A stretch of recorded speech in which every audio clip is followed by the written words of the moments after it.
Hello and welcome to the I Am Woman project, where every week we have deep, thought-provoking and interesting conversations with thought leaders, change instigators, rule breakers and creative minds who think differently, sparking creativity and inspiration. Our special guests on our show cover a variety of topics just for you, and they share their personal stories to inspire, motivate and empower you, our listener. The I Am Woman podcast is produced for your enjoyment, and show notes are found at www.catherineplano.com.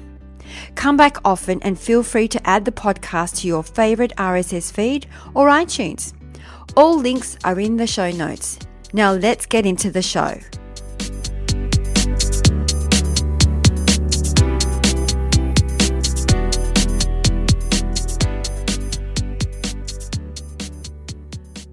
Today we have a very special guest for you, Colette Werden, the Red Lipstick Addict. Colette is the CEO and founder of Colette Werden Australia, which is an agency that helps entrepreneurs and professionals that are great at what they do, getting themselves out there confidently so to make a difference. And Colette does this through personal branding, image development, communication training for stage, camera and website photography production. In 2014, Colette launched the Ratio System, which boosts women's self-confidence and opens up their eyes to a whole new way of dressing. The Ratio System helps women dress for what they really want, to create the perception of a longer, leaner appearing silhouette. It takes the guesswork out of which outfit works and which doesn't, and is a complete contrast to the traditional body-shaped dressing method, which is restrictive. One of Colette's quotes: "If you don't put yourself out there, the people that need you won't be able to find you. If you don't share what you're great at, the people that need what you offer won't know that you can help them. If you don't let the real you come to life, the people that wish for someone like you will miss out on the genuine experience with you. If you don't remember that you're here to make a difference, the people that are calling out for you won't be heard. What you do is so much greater than you. It's just up to you to get you and your expertise out there in a way that is authentic, aligned, and consistent, confidently. So you can make it easy for those that need you to reach out to you." So sit back and enjoy the show.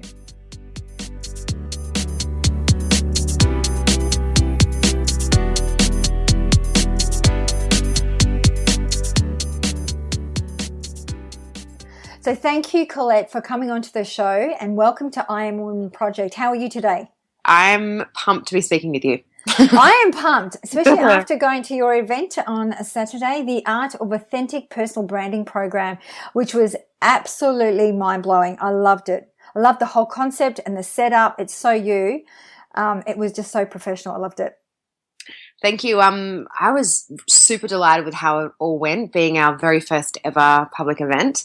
The thing I loved the most about the event was the energy in the room. Everyone that showed up was so aligned with the message that, that vibe's electric. That's what I get my kick out of. I know, and just before we were going on here, I was just actually saying to Colette how I cannot believe this was her first event. It's like, for me, being on the other side, actually looking at it as if she had been doing this a lifetime. It was so professional, and I was just, oh my gosh, it was perfect. And you were just, you were illuminating. And you lit up the whole room. And I think that's what you created, the energy in the room. Oh, you give me goosebumps when you speak, Catherine. Thank you. A dream come true truly is what it was. So I love that that's what you could see from sitting in the front row. And do you know what else I really loved about you too? And because when you talk about the art of authentic personal branding, you were so authentic. Like you talked about right from the start, you opened it up and you started talking about, the anxiety and the fear and, which is something that we all experience, but not always talk about it because, maybe feeling a little bit vulnerable, but you just opened it up like that and it was just amazing. Yeah, that's, what I believe the art of authentic personal branding is, that it is being all of you, and being honest about that, because the honesty is what works. And really the whole part of authentic personal branding in our theory is that come as you are and be honest about that. And when you're really honest about that, then that's where the connection builds, and that's how it gets really powerful and magnetic, and that's when it's become sustainable. There's nothing worse than showing up pretending that you have to have it all perfect. I did that for such a long time, and there's a certain level you get to with that before you just realize that it's exhausting, it's unsustainable, and the quickest way to crumble. Yeah, and as I was also mentioning, the other thing too, I think about your energy and your brilliance in what you do is, I was speaking to some women, and some of these women came from other states within Australia who connected with you via social media. I don't know, I'm not quite sure what platform, but just loved your brand. And I think too that the little handouts that were on the chairs, there was one thing that was really resonating with me, which I really love, is there's a little statement here. You go, what you do is so much greater than you. And some of your wording is just so beautiful, but it's so true. I realized the power of my written word truly only last year, where what I committed to was the art of being authentic. And my writing, what I love doing with the writing is getting up in the morning and I sit there and it really downloads through me. And I know that sounds so fluffy, but it's in the moment where I just allow the words to just type out is when my best work really comes out. And I found another way to really communicate my message. I'm glad it's resonating. Facebook for me is such a powerful platform for the brand, because I get the message out there, but it also allows me a way to interact with everyone that comments really effectively. Yeah. And that's interesting because, we've had some other guests on the show that, and it really depends. I mean, it doesn't work for everybody, but it works for you. And that's, Facebook is not for everybody and social media is not for everybody, but it really does work with you. And I think what you're saying, it's the words, some of those quotes are so powerful. And I think you should write a book. I can. That's on my vision board, and every single day at the moment, Catherine, truly, it just keeps popping up, and it's time that I action it. It really is. Yeah. Do you know, I think for me, and I was like that too, because I love writing. I have my Sundays as my writing days. And, I was procrastinating for such a long time putting this all together, but it was just a matter of like a little bit at a time. So even if I just made it that I wrote a little bit every Sunday, whatever that may be, it took me, 3 years in production, but I got there. And I think that with you, if you just commit to yourself, like you're doing now, you're being really raw and authentic with your words. If you put that, I mean, you could even create a book with just all your quotes. They're just beautiful. Yeah, thank you. I love that feedback. And I'm onto it. Good. So tell us how you got into this, because I know you do a lot of stuff. You do stuff with, presenting on camera, public speaking. There's a whole lot of stuff. So how did you get into it?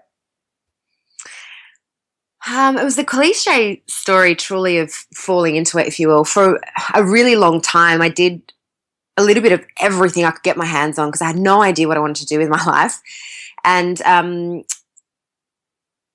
for a while, for about 7 years, I did TV presenting. And I remember the very first ever TV presenting course that I did, it was at Susan Johnson Australia.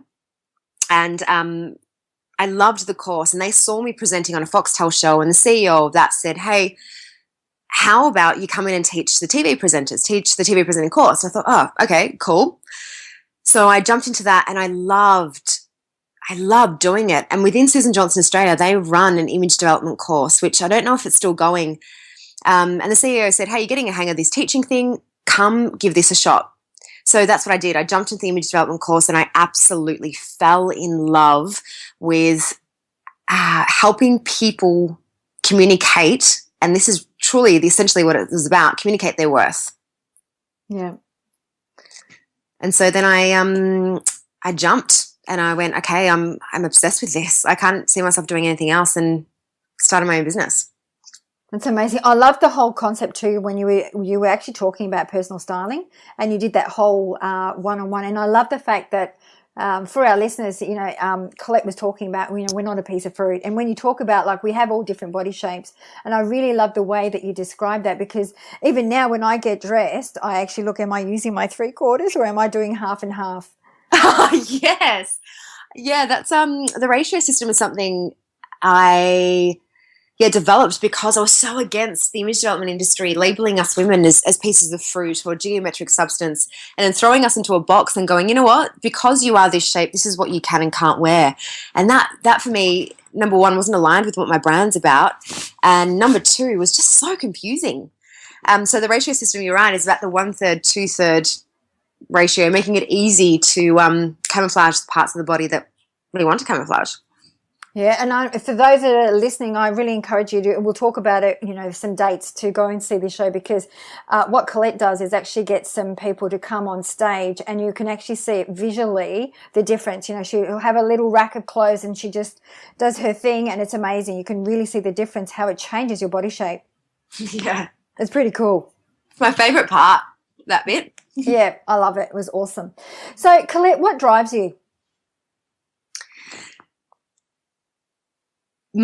A fear. It's actually the fear of fear of mediocrity, but even more than that, getting to the end of my life and going, did I really live it the best way that I could?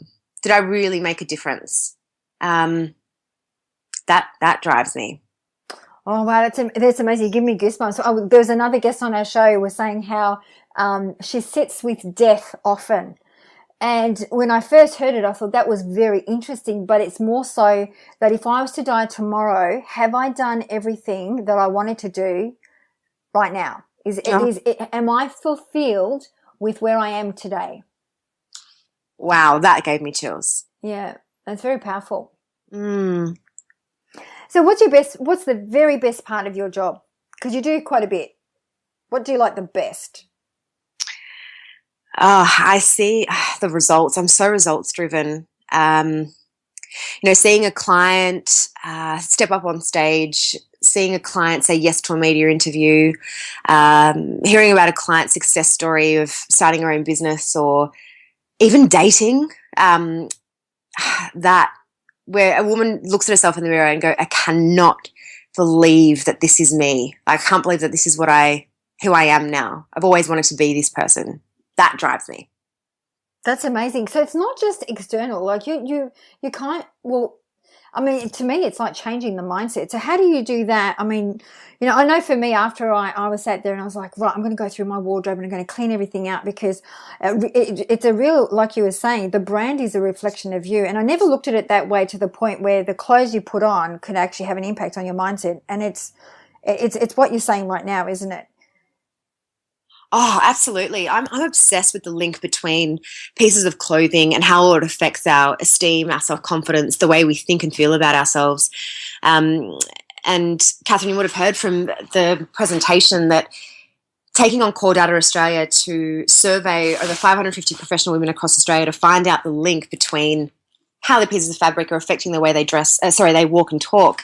94% of women said that when they look at themselves in the mirror and like what they see, their self-confidence increases. Whilst the opposite effect of that is when they don't like what they see, they walk lacking confidence. They find it a lot more challenging to connect with people. And we're talking about pieces of fabric here. That's the most fascinating part about all of this, because it has nothing to do with fashion. In the way our philosophy is, fashion is... It's a trend. It's short-lived, but personal branding, yeah. Wow. I love that. I mean, and it's true. It's like I think, you talked about, we have those, I don't know, I don't like to call them my fat days, but they were my fat days. We all have them, I'm sure. And it is so true, because when you have those moments, whether it's whatever that may be, that time of the month or whatever that may be, you do tend to wear, well, I do. And I know other, from other women that I've worked with and friends, you do tend to go for the bigger kind of clothes to hide underneath that. But in actual fact, what you were sharing with us on Saturday, that actually just makes you just make yourself look bigger. And just by adding a little belt up a little bit higher, it doesn't matter if your stomach is a little bit sticking out, but how it creates such a contour, and it does change your physiology. So some of these women that got up on stage, they looked taller. Absolutely. Absolutely. Yeah, it was amazing. So, Colette, with the benefit of hindsight, what would you have done differently in your life or career? Great question. What would I have done differently? I wouldn't have been so hard on myself. For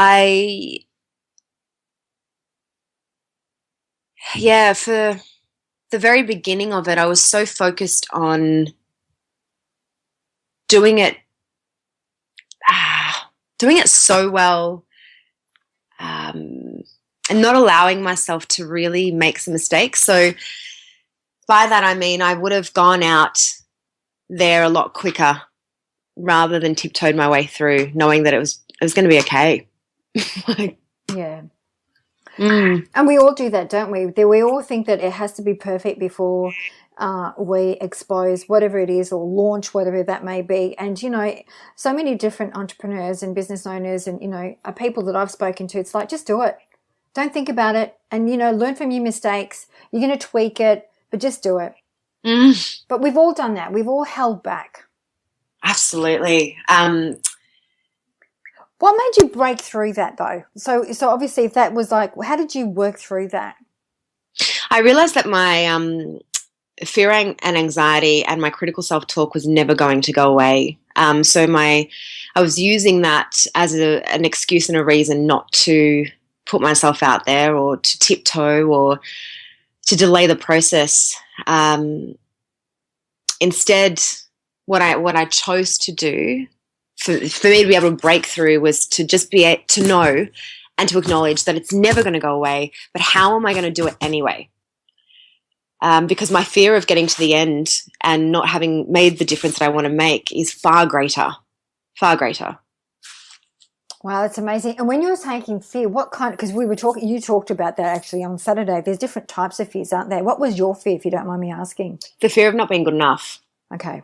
Yeah. Yeah. So out of the three, the fear of not being loved, not belonging, not being good enough was, and still comes up a lot. I just know how to deal with it now. That paralyzed me. That fear paralyzed me. Yeah. And so you're saying now that you know how to deal with it. So what is one of the all techniques to deal with fear when it comes up? So in the presentation, Catherine, we covered the mindset pillar, which is pillar number 1. And we spoke about how I put my self-talk into 2 columns, so fear and inspired. Yeah. So what I do is I actually train myself to be super conscious of what I'm thinking. So if, for example, when I decided to do this national tour, my fear of, is anyone going to show up? Is this even going to work? What the hell am I doing? All those questions came to the surface and I went, awesome, Colette, you're coming out of your comfort zone. Expected. Doesn't mean it's real, but this is a normal part of the process. So I took all of those, is anyone going to show up, and put them into inspired talk. The people that are meant to be there will be there. Is this going to work? Hey, let's give it a shot and see if it does.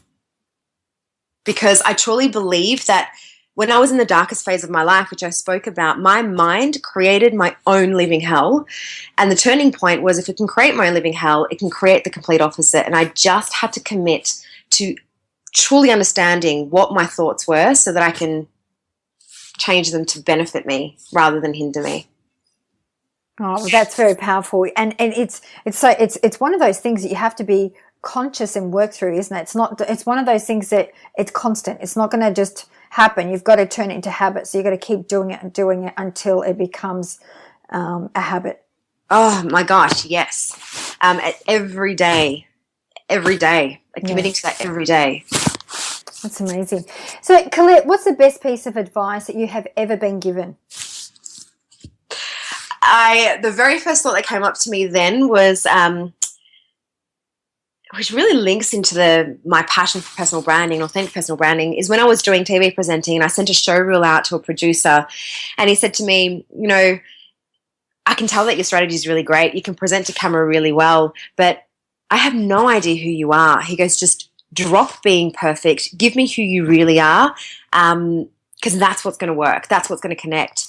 And I remember that moment, and I've applied that to everything to do with my business. Give me who you really are. Yeah. So true, isn't it? I mean, we all wear different masks depending on our environment, and it does go back to that authentic self. You know, regardless of where you are, people will connect with you if you're just being true and standing true in your truth as well. How terrifying is that too? I mean, we're saying it so lightly, but it's terrifying. It's terrifying yet so liberating at the same time. Yeah. Yeah, it is. It's true. And I mean, it is, because I mean, it's taken me a while, because I used to look at, you know, standing in my truth and being vulnerable was, you know, a long time ago now, because I've worked through it. It was a sign of weakness, because I was always this really strong, corporate woman, strong-minded, always in control. And then all of a sudden I wasn't. And it was really a quite... and everything happens for a reason. So I looked at that. It's like, you know, it's that dichotomy, the opposite of exactly what I was once upon a time. And I was standing there facing it. It was very scary, very, very scary. But I think I had to embrace it rather than run away from it. Oh my gosh, yes. It's the only way we can own it. Yes. I truly believe that if we run away from it, there will be a moment in time where it will get so heavy and become such a burden that the detriment of that is far greater than the anxiety we feel about confronting it. Yeah, so true, so true. I always say that if you don't take on the lessons or the learnings of whatever it is that you are needing to learn and wanting to learn, they will keep representing. It might be a different year, a different job, a different relationship, but the same consequences, the same circumstances, until you finally go, oh my gosh, I am now in a different relationship. I am living and breathing the same experiences, just a different partner, just a different... So what is it that I'm creating? And taking ownership of it and embracing it. Ah, that's beautifully said. Beautifully said. And I'm sure we all go through that. Yeah. Yes. So talking about lessons and learnings, what has been your greatest lesson that you have ever learned? It was the turning point of my life of realizing that if my mind was powerful enough to create my own living hell, it's powerful enough to do the complete opposite, and that's create my living dream. I truly believe we have the power to create whatever it is that we set our mind to. Yeah, I believe that too. How long did that take you to get to that point though? Right, what you're saying right now, how long did it take you to get to that, realizing the power and how powerful you are? Well, this is getting pretty deep and meaningful, but I'll go here. It was only until it was 4 years ago that my turning point was, and that 4 years ago, just over, before I started my business, I was in such a bad place that I said that if I'm going to stay, everything has to change. Everything. So how long did it take? Most of my life. It took me up until 4 years ago. Yeah. How courageous of you, and look what you've achieved. I'm so proud of you. You must be so proud of yourself. Thank you.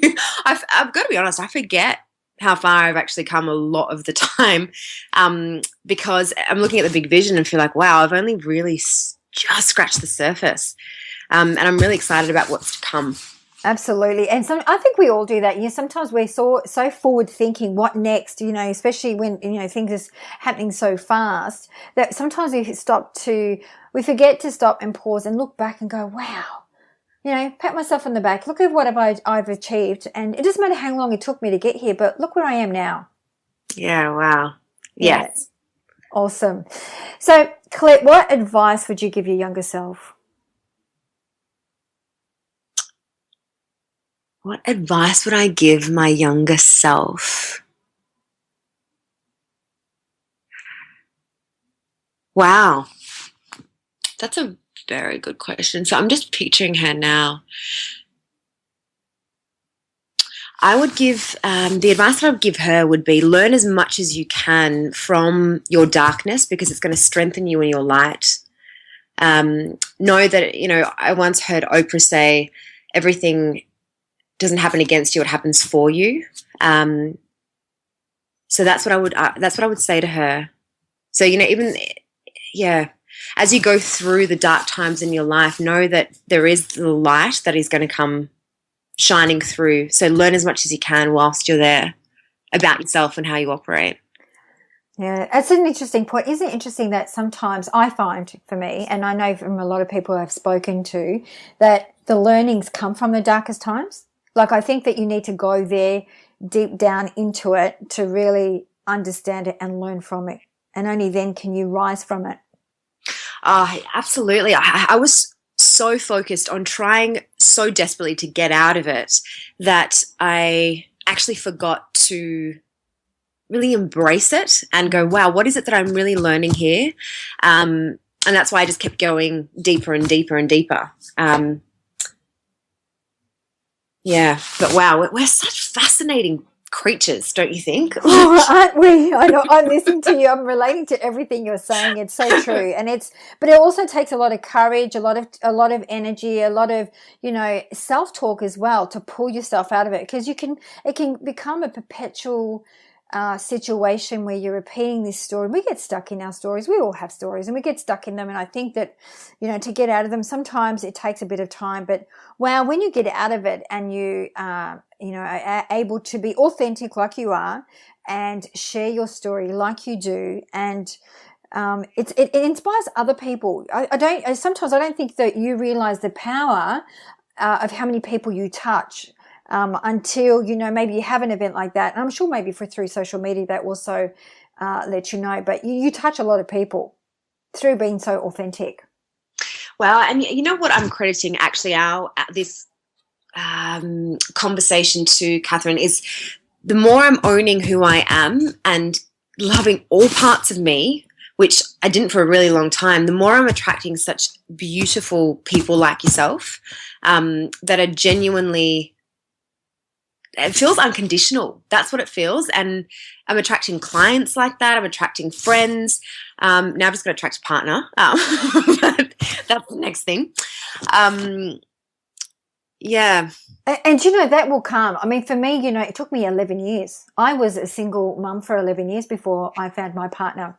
Wow. And I think for me, I had to go through that. It was a matter of loving myself. And I think that, sometimes, and I still see one of my really close friends, actually, she's always seeking outside of herself and always looking for the right relationship. And, and I said to her, it's got to come from within. The moment you start loving yourself, and I know it sounds so cliche, and loving yourself doesn't mean going and buying yourself a pair of shoes and, you'll feel good about it. It's actually really loving yourself, like loving every aspect of yourself. So when you make a mistake or anything like that, make fun of it or laugh at it and embrace it. And there's so much to loving yourself. I mean, I can't say that I'm there 100%, absolutely not.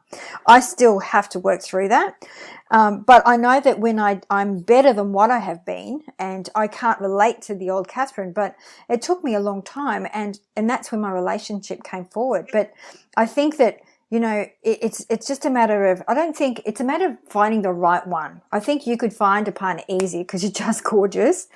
But I think it's about finding the right one for you, because you're a very strong woman, And I think that sometimes too, men, from what I have spoken to about in regards to with other people and other women, strong women like ourselves, it can be quite intimidating too for a man. Absolutely. And as you're saying strong, I truly believe that I am strong, but I'm so extremely vulnerable on the opposite end of that as well. So it's very black or white over this side. And my learning that I'm actually experiencing at the moment is allowing the vulnerability to come through just as much as the strength does. And I mean, because they go hand in hand, really. Absolutely. They flow through you, both of them. You own both of them. They are you. Yes. Yeah. High five. Yeah, I know, high five. It's just, it will happen all in the right time. I always think also in the timing, it will just happen. Absolutely. The perfect timing. So, Colette, you seem pretty chill back and, but also filled with so much energy, and bubbles is probably the best word that I comes to mind. Do you ever worry? Like, do you have anything that keeps you up at night, or you just one of these people can just go to sleep and crash? As soon as my head hits the pillow, I do crash. But I worry every day, to be really honest. I feel like I feel like at the moment, especially, I'm out of my comfort zone, what feels like every day. I remember saying to a friend a few months ago, I said, I really want to do something that scares me because I need a jolt. And I've done that by announcing the national tour. So I do like that feeling. As much as sometimes it can exhaust me, I do like feeling like I'm on the edge of my seat. I get a kick out of it. Yeah, and there's a company called the Gallup Group, and they're based in the US, and they've interviewed like 800 top leaders, entrepreneurs all around the world, and they say high performing individuals or leaders always, what they do is they become used to being uncomfortable. So get used to being uncomfortable is their way of driving success. So basically is if they start becoming complacent, they look or seek for things that will pull them out of their comfort zone and make them feel really uncomfortable. And that means like feeling scared. That means shaking in your boots. And I think what you're doing is going to, and when you do that, that's how you grow. And that's how other things come to fruition, and I think what you're doing is amazing. And it takes courage to do that too. Thank you. Yeah. So who's been your greatest influence?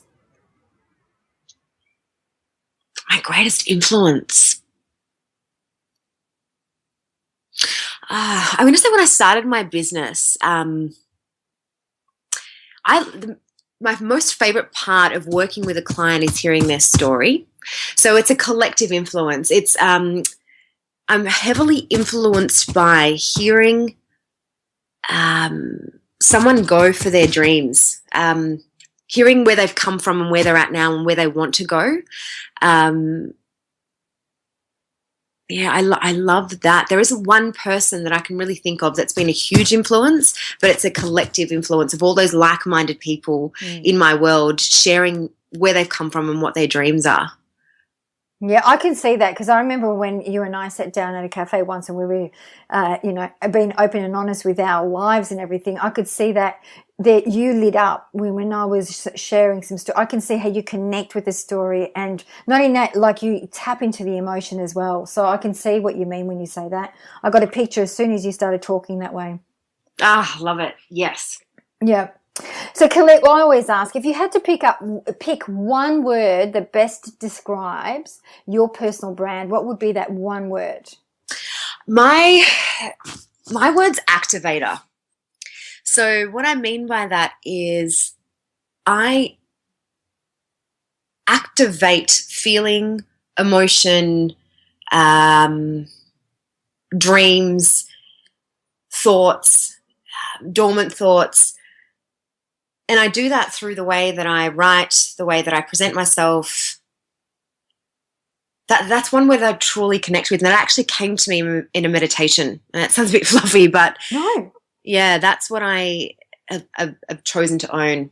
Yeah, I love it. I absolutely love it. And I think it's really important. It's like, when I did this for myself, my word was transformation, because I loved people, because of the work that I was doing, that whole transformation piece. And you very much do that. I can see how you activate so many aspects, when you're working with a client. I could see how that, especially when you're doing a lot of image work as well. I could see that come to life for you. Absolutely. So, Colette, what we do at the end of every show, before we wrap up, we always ask our beautiful women of inspiration to give our listeners 3 golden nuggets. So what are the 3 golden nuggets that you would like to give our listeners today? Okay. Never fake it till you make it.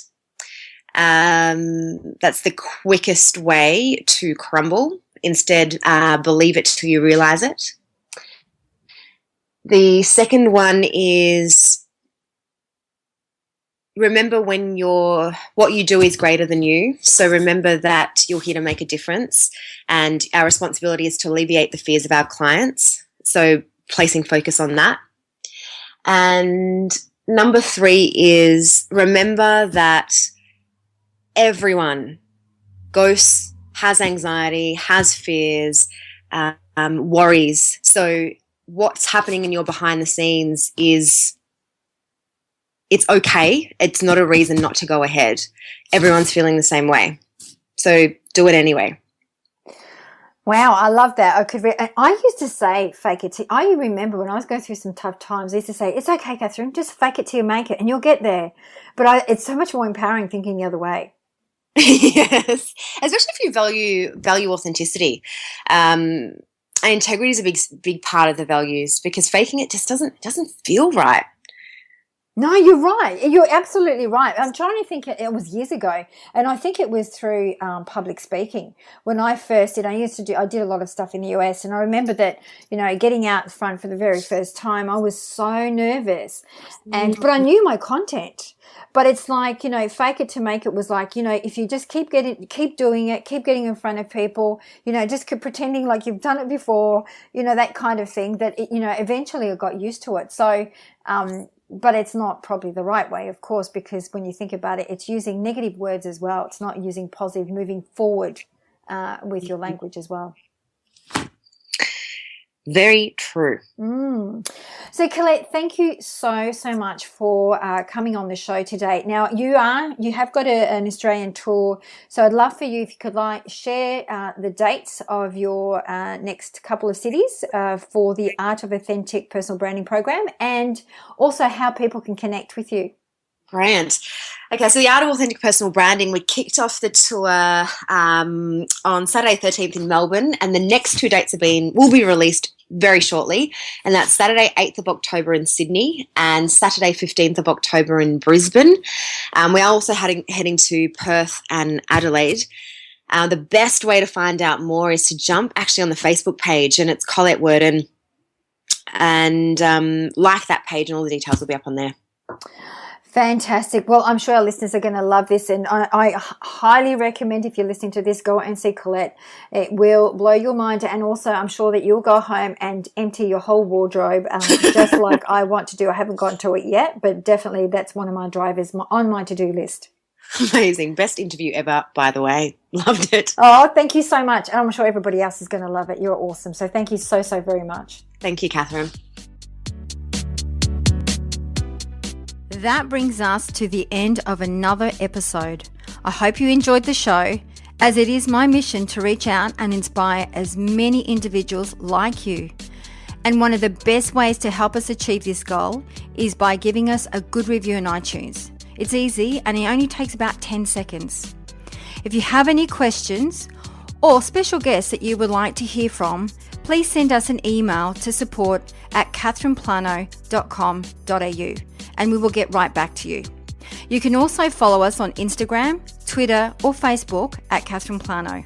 That's it for now. Thanks for listening. Until next week, please take care.